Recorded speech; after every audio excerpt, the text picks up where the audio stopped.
Vamos a hablar de un trabajo que se hizo el año pasado, que fue realmente un gusto hacerlo, pero quiero mostrar para los que, porque yo sé que después va a preguntar, va a parecer el que no tiene la guía, y en este momento no tenemos guía impresa.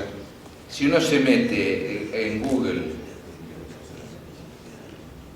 cuando escribe guía de diagnóstico y seguimiento de embarazo monocordial, va a ver que aparece la guía en el sitio, en la página de FASGO, en la página del Hospital Italiano, en la página de la Sociedad de Pediatría, en la página de Grienzo, en la página de la SADIT, en la página de SAUM. En todo eso está la guía, que es lo que vamos a ver ahora. Así que les quería pasar este aviso para... Bueno, vamos a lo nuestro. Esto que lo que voy a mostrar es producto de una colaboración de un grupo donde he representado un montón de gente de todo el país, incluyendo de acá de Córdoba, la presidenta, acá está Claudia, donde nos pusimos de acuerdo en cómo debiéramos seguir y encarar en este momento los embarazos gemelares monocoriales, que son uno de los temas más importantes, o uno de los temas importantes, perdón, en medicina fetal, porque son causa de una alta morbimortalidad. Dos o tres conceptos previos.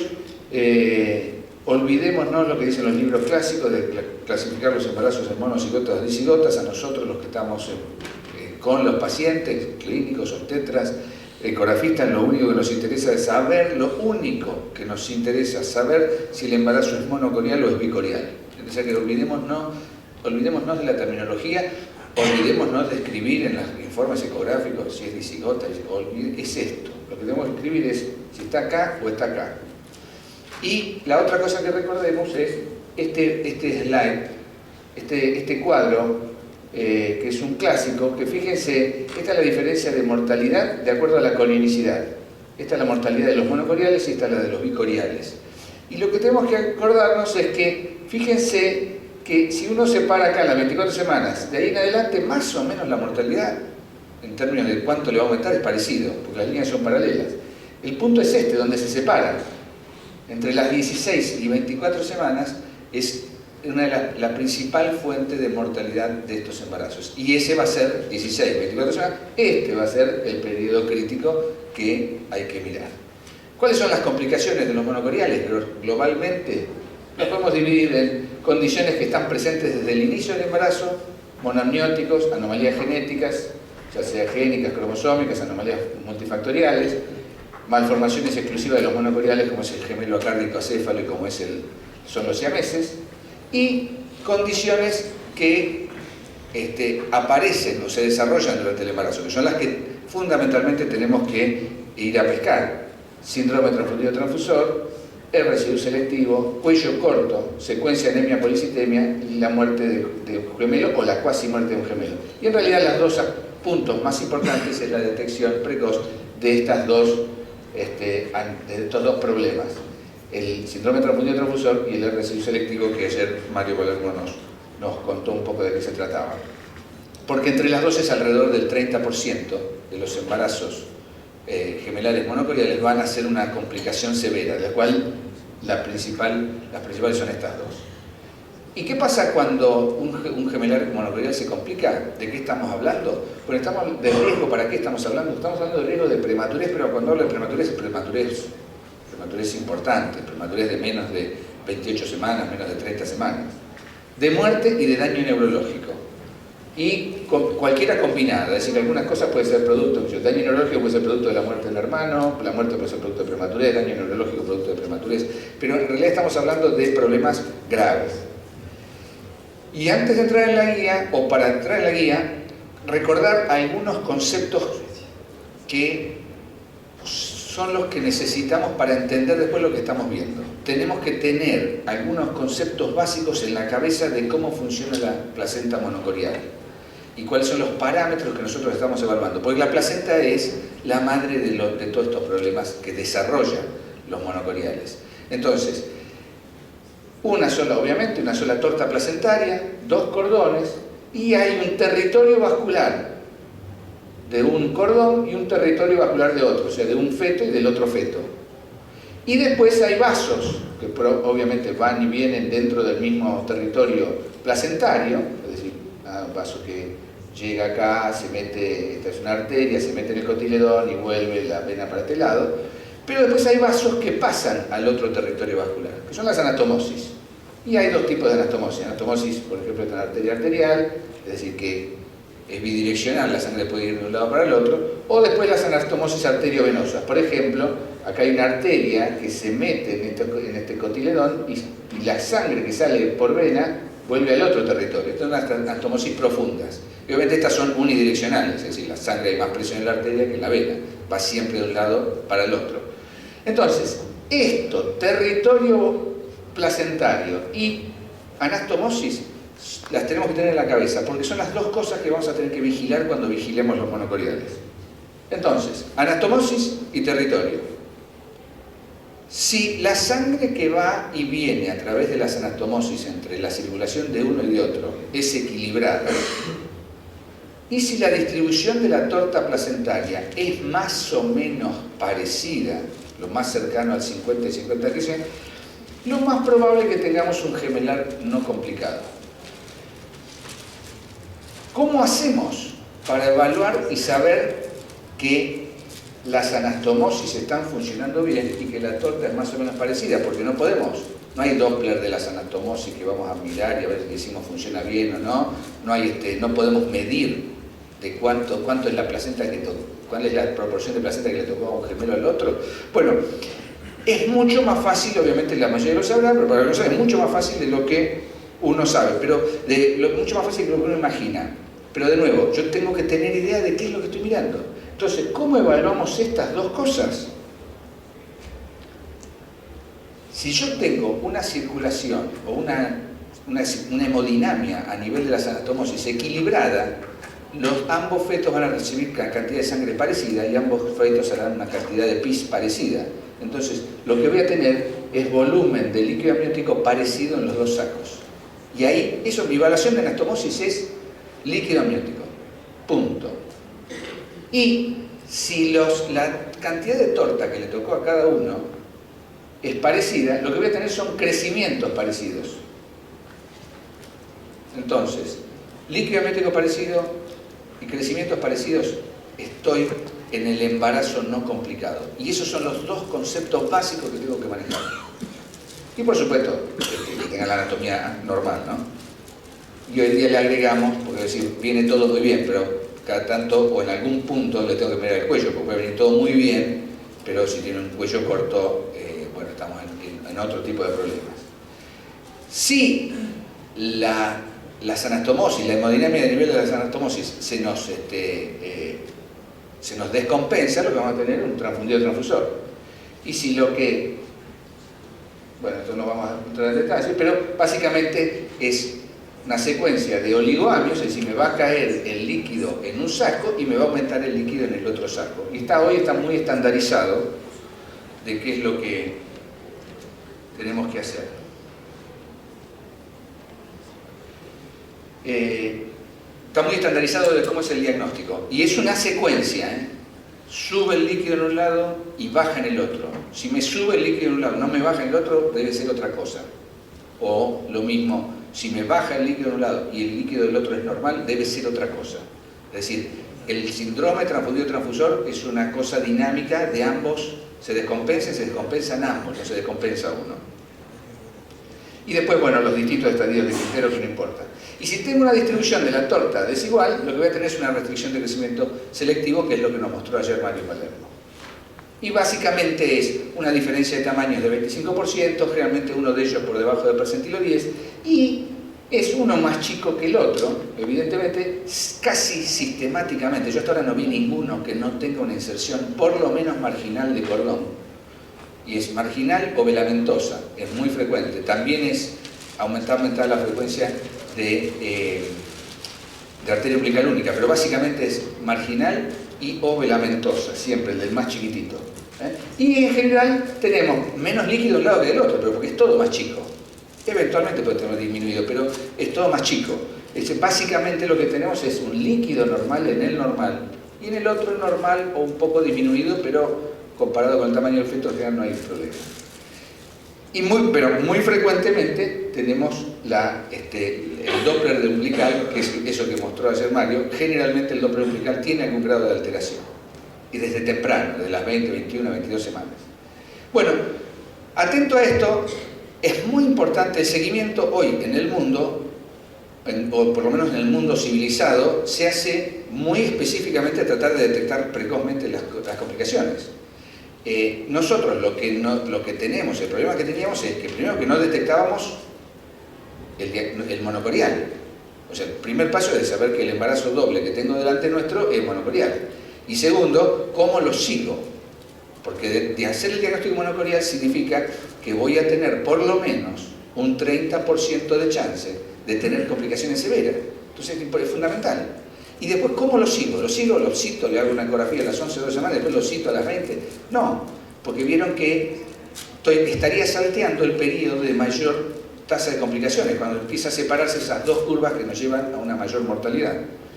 Entonces, lo que hicimos fue convocar a toda esa lista de gente que tuvimos, digamos, que les mostré. Previamente hicimos un trabajo de análisis de la literatura y encuestamos a gente. Básicamente lo que nos fijamos cuáles eran las guías internacionales que había publicadas en ese momento, y estas eran las únicas 3 guías que había publicadas en ese momento.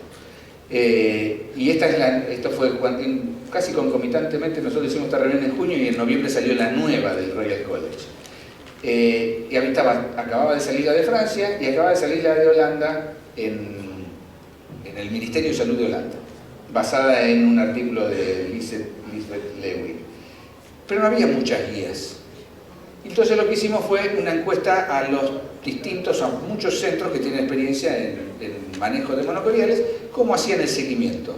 Con toda esa información estuvimos yendo y viniendo con mails con todo el grupo hasta el día que nos juntamos, que por suerte también estaba Mark Kilby, que es de la Universidad de Birmingham, Inglaterra, que acababa de terminar de participar en la elaboración de la nueva guía del Royal College que salía a fin del año pasado, que nos ayudó mucho porque en los puntos donde podíamos tener alguna duda práctica, el inglés nos ayudó mucho para solucionar, decir, bueno, qué es importante y qué no es importante en esto.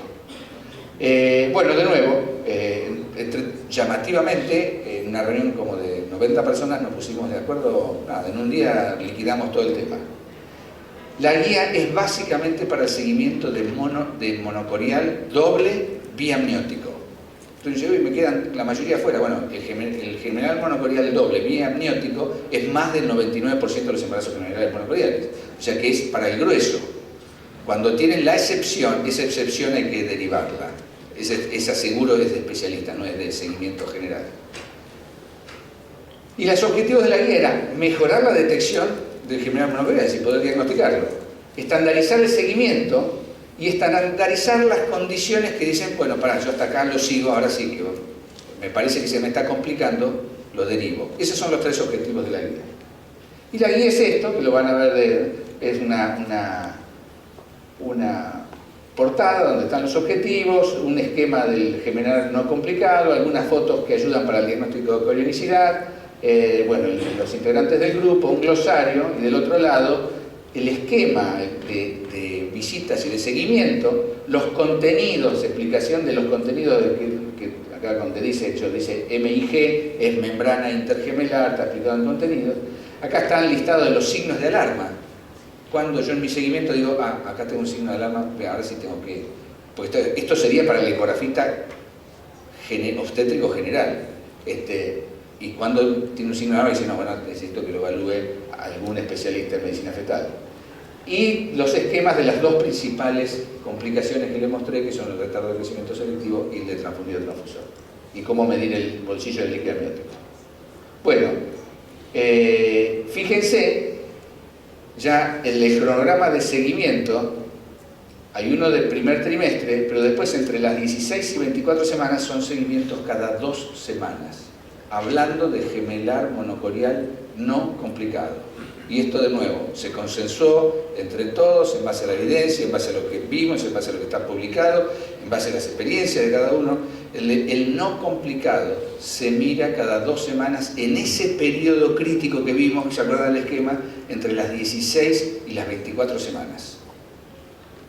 ¿Qué miramos? Básicamente, líquido amniótico y crecimiento. Bueno, la primera parte es para el diagnóstico de corionicidad. Hay 2 momentos del diagnóstico de corionicidad importantes. Antes de las 10 semanas y en la ecografía de las 12 semanas. En cualquiera de los dos es muy fácil. Y yo diría que antes de las 10 semanas es muy fácil de hacer el diagnóstico de corionicidad. Entonces, es importante no perderlo. Y si uno no se da cuenta, un tema importante es sacar la foto. No saca la foto, no importa. Si yo no me di cuenta, alguien con que mire después la foto se va a dar cuenta enseguida. Entonces, por eso, en el contenido de ecografía dice foto panorámica. Distinto es en la de las 12 semanas que dice foto, ¿dónde está? Foto, pero va a ser la foto de la inserción de la membrana. Pero esta es foto panorámica, ahora vamos a ver. Entonces, el diagnóstico de corionicidad es uno de los objetivos primarios de la guía, se hace con una certeza cercana al 100%, por eso la importancia de esto, y vamos a ir, todos los embarazos que se han evaluado en el primer trimestre, dobles, tienen que salir clasificados como en base a su corionicidad. De nuevo, no se puede poner embarazo gemelar, embarazo doble, o embarazo bivitelino, embarazo no sé, como monocigótico, bicigótico, no, monocorial o bicorial. Y si no se puede establecer el diagnóstico, debe consultarse a alguien. O si no tiene ese alguien, saquen una buena foto. Saquen una buena foto. Entonces, antes de las 10 semanas es facilísimo, es la cantidad de sacos gestacionales. Tengo un saco gestacional, es monocorial. Tengo 2 sacos gestacionales, es bicorial. Y en las 11-14 semanas, el famoso tema de la inserción de la placenta, si en T o en signo de lambda. Veámoslo. Entonces, un saco gestacional monocorial, 2 sacos gestacionales. Fíjense, muy sencillo. Veo 2 sacos o veo 2 sacos, esto es bicorial, la más mínima duda. En cambio, veo 2 fetos o 2 embriones dentro de un saco, como acá, esto es monocorial. Y ahí no nos metamos, pero no se ve la membrana, debe ser un monoamniótico. No, monoamniótico es una excepción rarísima. Ojo con apurarse a decir, es monoamniótico porque no veo la membrana. La membrana no la ven porque no está la membrana como tal, que divide, la membrana como la vemos que divide los 2 sacos. Ahora vamos a ver. Y además porque, de nuevo, tiene 99% de chance de ser biamniótico. Vemos, si queremos hilar más fino y amnionicidad, mirar los sacos vitelinos. Habitualmente hay tantos sacos amnióticos como sacos vitelinos hay. Vemos la foto, entonces acá no vemos la membrana, pero vemos los 2 sacos. Esto es un biamniótico. Este era un triple con 3 aloes, triamniótico. Y lo que sí ven, y fíjense esta es la explicación por qué no ven la membrana intergemelar, porque acá nosotros tenemos el saco gestacional, pero el amnios es esto. O acá, ¿ven? Que después cuando crece, se juntan y van a dar la membrana intergemelar. Entonces, si yo busco solo la membrana, que acá, a ver que me divida esto, no lo voy a encontrar nunca a esta altura del embarazo. Por eso no se compliquen. Si esto con ecografía transvaginal, a esta altura, 7, 8 semanas, muchas veces se ve, perfecto si lo miran, el saco amniótico. Entonces, eso es lo que... Pero simplemente, no solo veo esto, un saco con 2 embriones, es monocorial. Entonces, y después, en la ecografía de las 12 semanas tengo que ver la inserción de la placenta. Si es en T o es en... Si es en T o es en el famoso signo lambda. Veamos una foto. Bueno, por supuesto, si tengo una placenta de un lado o otra del otro, es bicorial, no hay ninguna duda. Pero muchas veces, en una proporción importante, están fusionadas, como esto, pero tengo el signo de lambda, es decir, trofoblasto que entra. Y además tengo una membrana que se ve bastante nítida. El que se acostumbra a ver mucho se da cuenta, en general, nada más que del aspecto de la membrana. Si no, es una membrana muy finita que ingresa en forma de T. Lo mismo, fíjense, signo de lambda, o una membrana muy finita que ingresa perpendicularmente a la masa. Esto es típico del bicorial, típico del monocorial.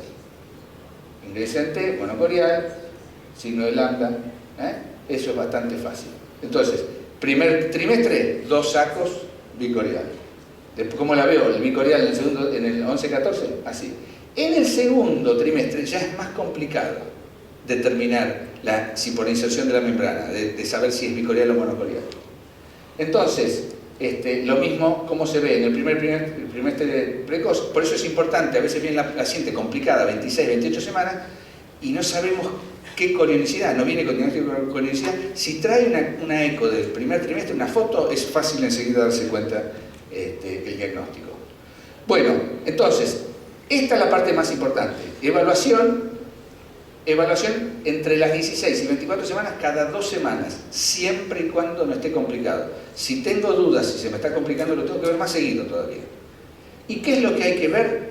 Hay que ver base, digamos, lo grueso, líquido amniótico y crecimiento. Si los líquidos amnióticos van parejos y el crecimiento va parejo, casi seguro estamos bien. Y si tuviera que elegir un solo parámetro importante, líquido amniótico. Líquido amniótico que gana. Si los dos líquidos están bien, vamos bien. ¿Por qué? Pues si el crecimiento es discordante, en última instancia tampoco tengo mucho para hacer. Pero si yo lo que se me está desarrollando en transfundido transfusor, eventualmente sí es pasible de tratamiento. Entonces, si tuviera que elegir uno, es líquido amniótico. Y una cosa que hicimos es, nos preguntamos, ¿está bien que un embarazo monocorial hoy pase por las manos, digamos, el seguimiento con diagnóstico del primer trimestre, no tenga una ecografía especializada en algún punto del seguimiento?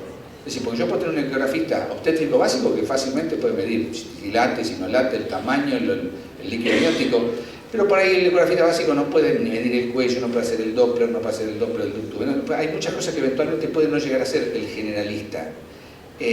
Entonces lo que se combinó entre todo el grupo, dada nuestra realidad nacional y todo, fue, sí, sería ideal si hiciera la de las 12 semanas también el especialista, pero la salteamos, nos olvidamos de las 12 semanas. Por lo menos a las 20 semanas tiene que ser evaluada por un especialista. Por lo menos a las 20 semanas hay que mandarla. Y después se sigue, siguiendo biometría, volumen de líquido amniótico. Y fíjense, si yo veo una membrana intergemelar así, media neutra, con líquido en ambos lados, seguramente estamos bien.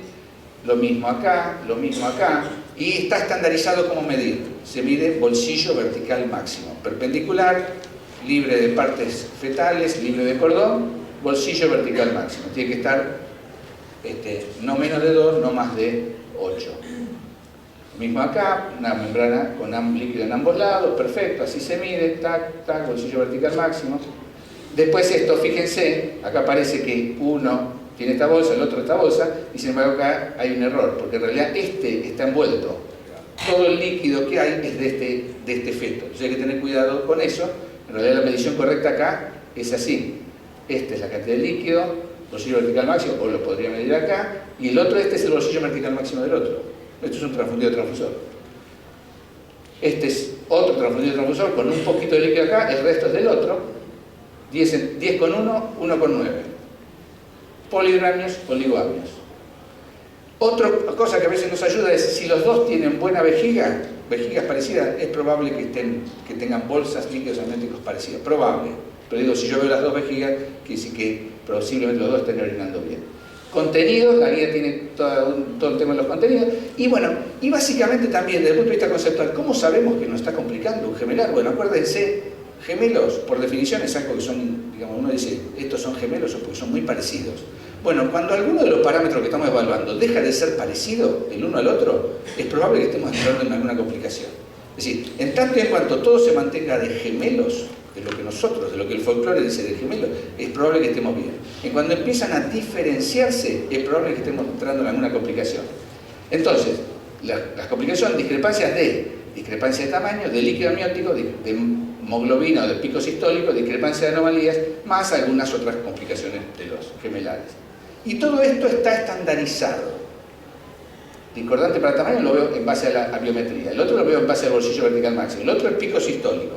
Olvidémonos de esto, lo que más donde vamos a pescar la mayor cantidad de problemas es acá, biometría y bolsillo líquido amniótico. ¿Y cómo están estandarizados? La biometría tiene que ser, la diferencia tiene que ser menor de 20%. Cuando tengo más de 20% tengo que estar atento porque me debe estar haciendo un retardo de crecimiento intrauterino.